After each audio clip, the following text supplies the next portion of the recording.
बच्चू कडू यांनी शिवसेनेत प्रवेश केल्यानंतर मुंबईहून अमरावतीकडे परतताना नागपूर विमानतळावर माध्यमांशी संवाद साधला। यावेळी त्यांनी स्पष्टपणे सांगितलं की हा प्रश्न जबाबदारीचा नसून मुद्द्यांचा आहे। शेतकरी, दिव्यांग आणि कामगारांच्या प्रश्नांसाठी आपण लढत राहणार असल्याचा निराधार त्यांनी व्यक्त केला। तसेच शिवसेनेचा एक नवा चेहरा राज्यात पाहायला मिळेल असंही त्यांनी म्हटलं आहे। बच्चू कडू यांनी सांगितलं की आम्ही शेवटच्या श्वासापर्यंत शिवसेनेची ताकद वाढवत राहू। जोपर्यंत शेतकरी, कामगार आणि दिव्यांगांच्या समस्या सुटत नाहीत, तसेच आम्ही शेतकरी आणि दिव्यांगांपासून कधीही दूर जाणार नाही असंही त्यांनी स्पष्ट केलं। प्रश्न जबाबदारीचा नाही आहे, मुद्द्याचा आहे आणि मुद्दे घेऊनच लढणार आहोत। शिवसेनेचा एक नवीन चेहरा पाहायला भेटणार आणि तो शेतकऱ्यासाठी, दिव्यांगासाठी, मजुरासाठी लढणारा असेल।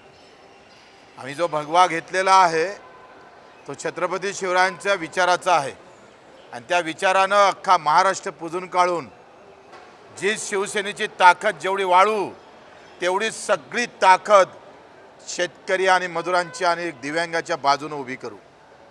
आमच्या शेवटच्या श्वासापर्यंत शेतकरी, मजूर, कष्टकरी, कामकरी, दिव्यांग हा सुटणार नाही। काही सुटलं तरी चालेल, पण शेतकऱ्यापासून आम्ही अलिप्त आणि दिव्यांगापासून अलिप्त होणार नाही। बच्चू कडू यांनी आपल्या जुन्या पक्षाबाबत बोलताना सांगितलं की प्रहारमध्ये ज्यांना काम करायचं आहे ते काम करतील आणि ज्यांना देश पातळीवर काम करायचं आहे ते शिवसेनेत सहभागी होतील। काही लोक विनाकारण विरोध करत आहेत, ज्यांना राहायचे आहे त्यांनी राहावं, मी कोणालाही जबरदस्ती करणार नाही असंही त्यांनी स्पष्ट केलं।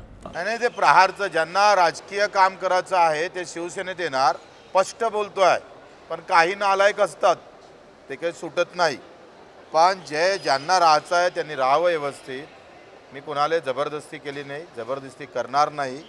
प्रश्न असा आहे का ज्यांना राहता, इथून आमचा राजकीय प्रवास सुरुवातीला शिवसेनेतून झाला, मधात प्रहारमध्ये होता आणि मी एकमात्र आहे। लक्षात ठेवा का जे म्हणतात ना बगल बच्चे काही, अरे मोठे मोठे लोक कोणता पक्ष सोडून मोठा पक्ष पकडला, पण बच्चू कडू 25 वर्ष एकटा लढला।